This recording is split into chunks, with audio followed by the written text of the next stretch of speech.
لله حمدا كثيرا طيبا مباركا فيه كما يحب ربنا ويرضى ونشهد أن لا إله إلا الله وحده لا شريك له ونشهد أن سيدنا ومولانا محمدا عبده ورسوله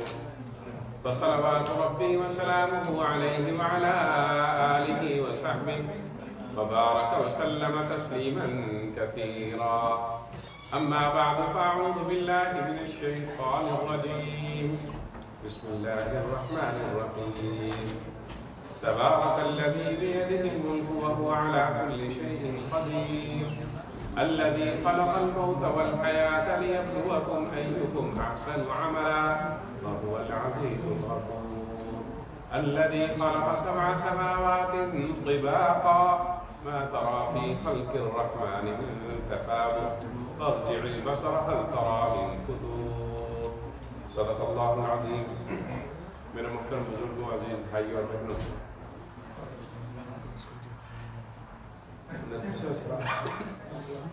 اس میں سب سے اہم ترین صورت جس کے فضائل بیان کیے گئے ہیں سورہ ملک. حدیث پاک کے اندر اس سورت کے مختلف نام بیان فرمائے گئے ہیں. فرمایا کہ منجیہ بھی ہے، عذاب سے نجات دینے والی، عذاب کو روکنے والی. ابن عباس رضی اللہ تعالیٰ عنہ کی روایت ہے کہ یہ 20 آیات والی سورت جو ہے یہ ایسی سورت ہے کہ اللہ کے ہاں اپنے پڑھنے والے کے لیے جھگڑا کرے. حدیث پاک کے اندر آتا ہے کہ جو آدمی سونے سے پہلے سورہ ملک کی تلاوت، جس کو زبانی یاد ہے زبانی کر لے، نہیں تو قرآن پاک کھول کے دیکھ کے تلاوت کر لے، تو فرمایا کہ اگر اس آدمی کے نامہ اعمال میں کوئی کمی بیشی ہوگی اور عذاب کے فرشتے آئیں گے تو یہ اس کی طرف عذاب کے فرشتوں کے سامنے جو ہے وہ ڈٹ کے کھڑی ہو جائے گی، اس بندے کا احساس کر لے. عذاب کے فرشتوں کو اپنے پڑھنے والے کے قریب سورہ ملک نہیں آنے دیں. یہ ایسی صورت ہے، اور اگر اس بندے کے لیے جہنم کا فیصلہ بھی ہو گیا تو یہ اس بندے سے اللہ کے سامنے اللہ سے جھگڑ کے اس بندے کو جنت میں لے کے جائے گی. صورت اتنی فضیلت والی، اور اللہ نے اس صورت کے اندر جہاں اپنی صفت توحید کی دعوت اور اس کائنات کو جس طرح پیدا کیا، فرمایا کہ پوری کائنات کا خالق اور مالک میں ہوں، تمام خزانے میرے قبضہ قدرت میں ہیں، میں ہر چیز کے اوپر قادر ہوں، جو چاہوں میں کرنے کے اوپر قادر ہوں، مجھے کوئی پوچھنے والا نہیں. وَهُوَ عَلَىٰ كُلِّ شَيْءٍ قَدِيرٌ. اور انسان کو بھیجنے کا مقصد بتلا دیا ہے سورت کے اندر کہ کیوں میں نے اس انسان کی تخلیق کی اور اس دنیا میں کیوں بھیجا. اس لیے بھیجا تاکہ تمہارے اچھے اعمال اور برے اعمال ان کا موازنہ ہو جائے، ان کو جانچ لوں، اور پھر جو یہ مختصر سی زندگی ہے، چند سالوں کی زندگی ہے، اور اس کے اندر یہ یوں سمجھیے کہ ہمیں اللہ نے کویشچن پیپر ایک سوال نامہ دے دیا کہ اس زندگی کے اندر ہم نے اس کو پور کرنا ہے. اب جس نے صحیح پور کیا، جو ہمیشہ کی ابد الآباد کی زندگی ہے، وہاں نعمتیں، وہاں انعامات، ہمیشہ کی جنت اللہ رب العزت کو انعام دیں گے. اور جس نے یہاں اس رب کی، اس خالق کی، اس مالک کی نہ مان کے چلی، اس کی نافرمانی کی، تو پھر جو ہمیشہ کی ابد الآباد کی زندگی ہے اس کے اندر اس کا کوئی حصہ نہیں، کوئی راحت نہیں، وہ ہمیشہ ظلمت میں، جہنم میں، آگ میں رہے گا. اللہ ہم سب کو محفوظ رکھے. اور پھر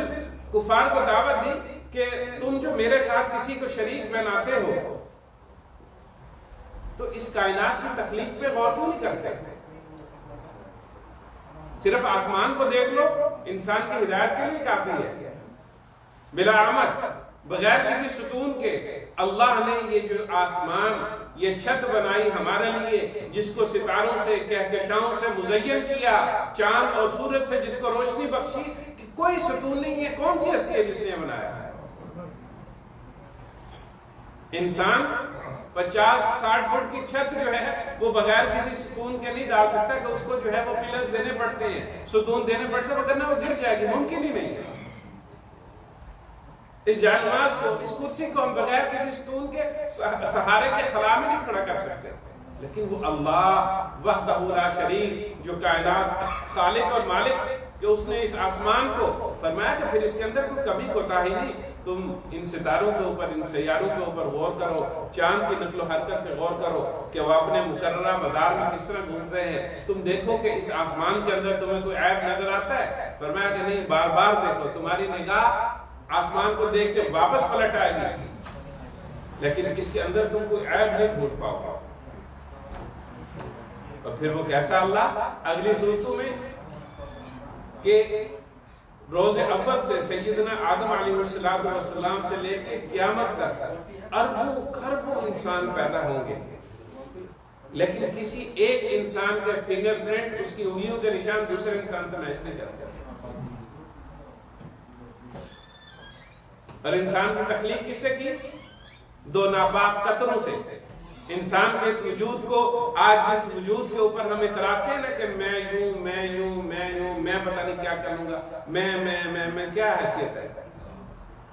اللہ فرماتے ہیں کیا حیثیت ہے تمہاری کہ دو ناپاک قطروں سے تمہارے وجود کو متجسد کیا، اور آج اگر اس انسان میں سے روح نکل جائے تو گھر والے جو ہے وہ 10 گھنٹے رکھنے کے لیے تیار نہیں، کہتے میت کو کب اٹھانا۔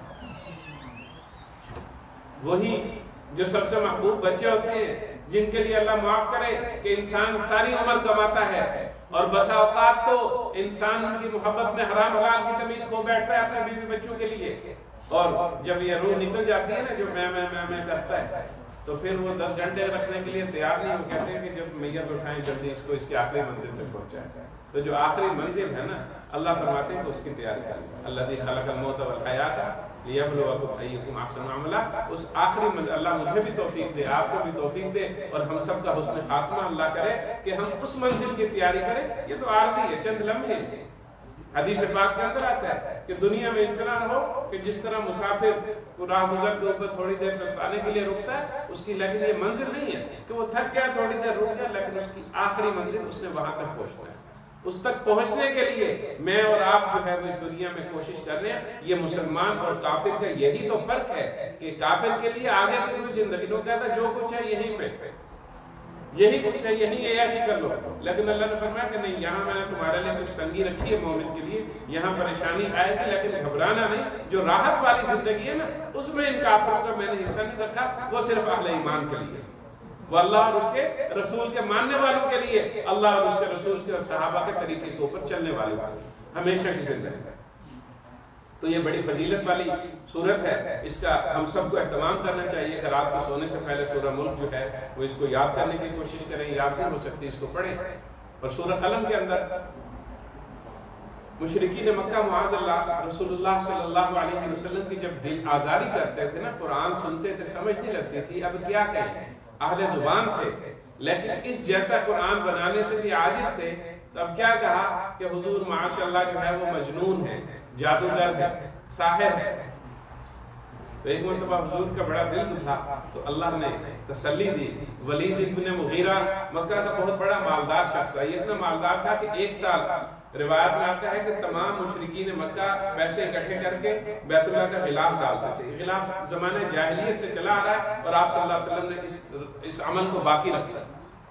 تو سارے مل کے، اور مشرکین کا یہ اصول تھا کہ وہ حرام کا یا جوے کا پیسہ بیت اللہ کے اوپر نہیں لگاتے تھے، یہ انہوں نے حد کیا ہوتا کہ جتنے حلال کے ہیں، یہ جو تعمیر تھی موجودہ کہ بس اسی سے کرنا ہے، کہ ایک سال تمام جتنے بھی تھے وہ اکٹھا کرتے پیسے اور بیت اللہ کا غلاف ڈالتے، اور ایک سال ولید ابن مغیرہ جو ہے وہ اتنا مالدار تھا کہ وہ اکیلا غلاف تیار کروا کے آتا تھا، اور اس کو بڑا غم تھا کہ میرے پاس بڑا مال دولت ہے اور میرے بیٹے ہیں اتنے اور یہ ہے۔ تو معاذ اللہ اس نے ایک دفعہ حضور صلی اللہ علیہ وسلم کے ساتھ بڑی زبان درازی کی، برا بھلا کہا۔ عمر میں بڑا تھا، آپ صلی اللہ علیہ وسلم نے لحاظ کیا، لیکن اللہ کو اپنے حبیب صلی اللہ علیہ وسلم کی بے ادبی پسند نہیں ہے۔ سورت کا مضمون اگر پڑھیں تو جتنے سخت ترین الفاظ اللہ نے اس میں کیے ہوئے ہیں نا، کہ جھوٹی قسمیں کھانے والا، تانے دینے والا اور بیتوکی باتیں کرنے والا، حتیٰ کہ اللہ نے فرمایا کہ یہ ولد الزنا ہے، عتل بعد ذلک زنیم۔ یہ آیت ابن عباس فرماتے ہیں ولید ابن مغیرہ کے بارے میں داخل ہوئی، اور اس نے جا کے پھر اپنی ماں سے پوچھا، اس نے کہا کہ ہاں تو آپ میرے شوہر کے اولاد نہیں، اقرار کیا اس نے۔ اللہ نے کہا کہ تم میرے حبیب کو کہتے ہیں، میرے حبیب کے تو اخلاق اتنے بلند ہیں، وَإِنَّكَ لَعَلَىٰ خُلُقٍ عَظِيمٍ، اور حضور نے فرمایا کہ بُعِثْتُ لِأُتَمِّمَ مَكَارِمَ الْأَخْلَاقِ، کہ میں اس لیے مبعوث کیا گیا ہوں کہ اخلاق کی تکمیل کروں، لوگوں کو اخلاق، معلم اخلاق ہوں میں۔ اللہ فرماتے ہیں کہ تم اتنی عظیم ہستی کے بارے میں بکواس کرتے ہیں، بڑا سخت طریقہ ہے۔ اور دوسرا، مکہ کے اندر ایک آدمی تھا جس کی نظر بہت لگتی تھی۔ حدیث پاک نظر کے بارے میں سن لیجئے، آپ نے فرمایا کہ العین حق، نظر حق ہے، یہ اونٹ کو ہنڈیا میں ڈال دیتی، یعنی کسی آدمی کی نظر لگ جائے تو وہ اونٹ مر جاتا ہے، وہ ہنڈیا کے اندر آ جاتا ہے، یہ حدیث پاک ہے۔ تو مکے میں ایک شخص تھا جس کی نظر بہت لگتی تھی، جانور کو وہ نظر لگاتا، جانور مر جاتا ہے، انسان کو لگاتا، وہ بیمار ہو جاتا، مر جاتا۔ مشرکین مکہ نے پیسے ویسے اکٹھے کر کے جو ہے اس آدمی کو کہا کہ محمد کو نظر لگاؤ صلی اللہ علیہ وسلم الف الف مرہ۔ میں سورۃ قلم کی آخری آیات کی فضیلت میں سنا رہا ہوں آپ کو۔ آخری جو دو آیات ہیں، وَإِن يَكَادُ الَّذِينَ كَفَرُوا لَيُزْلِقُونَكَ بِأَبْصَارِهِمْ لَمَّا سَمِعُوا الذِّكْرَ وَيَقُولُونَ إِنَّهُ لَمَجْنُونٌ۔ ان کا شان نزول، انہوں نے اس نے پھر بڑی نظر لگانے کی کوشش کی حضور صلی اللہ علیہ وسلم کے اوپر، لیکن اللہ تعالیٰ نے آپ صلی اللہ علیہ وسلم کی حفاظت فرمائی۔ اور حضرت حسن بصری رضی اللہ تعالیٰ عنہ کا فرمان ہے کہ جب بچے کو یا کسی چیز کو، کسی جانور کو، انسان کو نظر لگ جائے تو ان آیات کو پڑھ کے، اور علماء نے لکھا ہے، مجربات ہوتے ہیں بزرگوں میں کہ اس کو 11 دفعہ پڑھ لیں، آپ 21 دفعہ پڑھ لیں۔ سورہ قلم کی آخری یہ دو آیات، جس کو نظر لگی ہو، چھوٹے بچوں کو، ان کے اوپر ویسے بھی معمولاً انسان جو ہے وہ روزانہ دم کرتا ہے، وَإِن يَكَادُ الَّذِينَ كَفَرُوا لَيُزْلِقُونَكَ بِأَبْصَارِهِمْ لَمَّا سَمِعُوا الذِّكْرَ وَيَقُولُونَ إِنَّهُ لَمَجْنُونٌ وَمَا هُوَ إِلَّا ذِكْرٌ لِّلْعَالَمِينَ۔ یہ آخری دو آیات یہ بہت مجرب ہے کہ اپنے بچوں کے اوپر سورہ فاتحہ، آیت الکرسی، یہ آیات سورہ قلم کی، اور جو ہے معوذتین، قل اعوذ برب الفلق، قل اعوذ بالناس، صبح شام دم کر لے، انشاءاللہ کسی اور وظیفے کی ضرورت نہیں۔ حضور اکرم صلی اللہ علیہ وسلم رات کو جب قرآن پاک بیت اللہ کے اندر کھڑے ہو کے تلاوت فرماتے تھے نا، نوافل میں پڑھتے تھے، تو کفار مکہ ایک دوسرے سے چھپ کے جاتے تھے، جا کے قرآن سنتے تھے۔ قرآن کا تو اعجاز ہے نا۔ اب ہمارے جس طرح حافظ علی صاحب، حافظ حارث صاحب پڑھ رہے ہوتے ہیں، جب یہ لہر میں ہوتے ہیں، پڑھ رہے ہوتے ہیں، بے شک پیچھے سمجھ نہیں لگتی، لیکن سننے میں مزہ آتا ہے۔ قرآن کا اعجاز ہے۔ اور ائمہ حرم کو سن لیں، قاری عبد الباسط کی تلاوت گھروں میں لگی رہتی ہے، سمجھ ترجمے کی نہیں آتی، برصغیر عام جس نے نہیں پڑھا ترجمے کی سمجھ نہیں آتی، لیکن قرآن کی طرف دل کھینچتا ہے۔ یہ تو ہماری زبان نہیں ہے، جن کی زبان تھی، جو اہل زبان تھے، جن کو اپنی زبان دانی پہ ناز تھا، اپنی شاعری پہ، اپنی لغت پہ، فصاحت و بلاغت پہ، یعنی اتنا ناز تھا کہ 7 معلقات جو تھے قصیدے میں بیت اللہ کے غلاف کے ساتھ لٹکا دیے جاتے تھے، پن اپ کر دیے جاتے تھے کہ ہے کسی کا جواب اس کے مقابلے میں لے کے آؤ، ایسی شاعری ہے۔ یعنی اتنا ان کا غرور تھا اپنی زبان دانی کے اوپر۔ لیکن حضور جب قرآن پڑھتے تھے نا تو ابو جہل سمیت ایک دوسرے سے چھپ کے جا کے سنتے تھے رات میں۔ حضرت عمر کے اسلام لانے سے پہلے جو پہلی چوٹ پڑی نا حضرت عمر کے دل پہ، حضرت عمر روایت آتا ہے کہ ایک دفعہ رات کو چھپ کے قرآن سن رہے تھے، آپ الحاق کا تلاوت کر رہے تھے، الحاق وما ادراک الحاق کب سمود تلاوت۔ حضرت عمر کا دل میں خیال آیا، کیا زبردست شاعری ہے، کیا زبردست شاعر ہے۔ حضور نے یاد پڑی، وما ہوا بقول شاعر، یہ کسی شاعر کا قول نہیں ہے۔ حضرت عمر کے دل سے فوراً نکلا، دل میں ہی سوچا کہ کیا زبردست جو ہے وہ جادوگر ہیں، کاہن ہیں کہ میرے دل میں خیال ہے محمد نے پوچھ لیا صلی اللہ علیہ وسلم مرہ۔ حضور نے اگلی آیت پڑھی، وما ہوا بقول کاہن قلیلا ما تذکرون، یہ کسی کاہن کا قول بھی نہیں ہے۔ سر پکڑا کہ نہ شاعر کا نہ کاہن کا، میں تو دل میں سوچ رہا ہوں محمد کو پتا کس طرح چل رہا ہے صلی اللہ علیہ وسلم۔ اگلی آیت پڑھی نا، تنزیل من رب العالمین، کہ رب العالمین کی طرف سے نازل کیے گئے، یہ کسی انسان کا کلام نہیں۔ انسان کا ایسا کلام بنانے سے عاجز ہے کہ قرآن نے تو پھر چیلنج کیا ہے۔ خیر مستقل موضوع ہے، انشاءاللہ اس کے اوپر گفتگو ہوگی کہ قرآن کا اعجاز کیا ہے۔ اور اس کے بعد سورہ نوح جو ہے،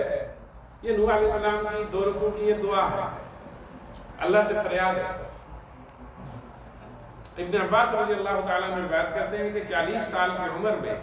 حضرت نوح علیہ السلام کو نبوت ملی، 40 سال کی عمر میں، اور قرآن ان کی عمر بتاتا ہے کہ 950 سال تک انہوں نے اپنی قوم کو تبلیغ کی۔ اور مفسرین رحمہ اللہ نے لکھا ہے کہ 950 سال حضرت نوح کی عمر تھی، ان کی قوم کی عمر 950 سال نہیں تھی۔ ان کی قوم کی عمر ایک نسل چلی گئی، دوسری نسل کے اوپر کوشش انہوں نے کی، کوشش کرتے رہے، اور ان قوم نے کتنا ستایا کہ کبھی گلا دباتے، پتھر مارتے اور مردہ سمجھ کے پھینک دیتے کہ اگلے دن پھر حضرت نوح علیہ السلام تبلیغ کے لیے کھڑے ہو جاتے۔ دوسری نسل بھی چلی گئی، جب تیسری نسل آئی تو وہ اپنی سرکشی میں مزید بڑھ گئے۔ تو اس کے بعد حضرت نوح علیہ السلام نے کہا کہ اے میرے رب، میں ان کو قرآن کی طرف بلاتا ہوں، ان کو دین کی طرف دعوت دیتا ہوں، تو یہ اپنے کانوں میں انگلیاں ڈال لیتے ہیں، منہ کے اوپر کپڑا لپیٹ لیتے ہیں تاکہ میری آواز نہ سنے۔ اور اپنی قوم کو کہا کہ استغفار کرو، اللہ سے توبہ کرو، اللہ آسمان سے رحمت کی بارشیں بھی برسائے گا، تمہاری اولاد میں برکت دے گا، تمہارے باغات میں برکت دے گا، تمہارا مال بڑھے گا۔ لیکن جب سرکشی بڑھ گئی، اور مفسرین نے لکھا ہے جب تیسری نسل کی بھی سرکشی بڑھ گئی اور مایوس ہو گئے اپنی قوم کے اعمال کی وجہ سے، تو پھر حضرت نوح علیہ السلام نے بدعا کی، رب لا تذر علی الارض من الکافرین دیارا، ربا کائنات کے اوپر ایک بھی کافر کو زندہ نہ چھوڑنا، انکا ان تذرہم یضلوا عبادک ولا یلدوا الا فاجرا کفارا، کہ اگر ایک بھی چھوڑ دیا نا تو یہ کافر ہی جنیں گے، ان سب کو برباد کر۔ حضور اکرم صلی اللہ علیہ وسلم کے اوپر جب وقت آیا، مشکل آئی، حضرت عائشہ نے مجھے فرمایا کہ نوح سے زیادہ مجھے سکھایا، لیکن آپ چونکہ رحمت للعالمین تھے، آپ نے یہ بددعا نہیں کی۔ حضرت نوح علیہ السلام تنگ آ گئے اپنے قوم سے، لیکن رحمت للعالمین صلی اللہ علیہ وسلم نے ہمیشہ اپنی امت کی مغفرت کی دعا کی، اور نبیوں والا کام وہ رحمت للعالمین ہمارے ذمے لگا کے چلے گئے کہ اب قیامت تک کسی نبی نے نہیں آنا، اب دین کی دعوت کا کام میرے اور آپ کے ذمے ہے کہ ہم نے یہ کرنا ہے، اور کرتے کرتے بننا ہے۔ اللہ رب العزت ہم سب کو اپنی بارگاہ میں قبول منظور فرمائے۔ وآخر دعوانا الحمدللہ رب العالمین۔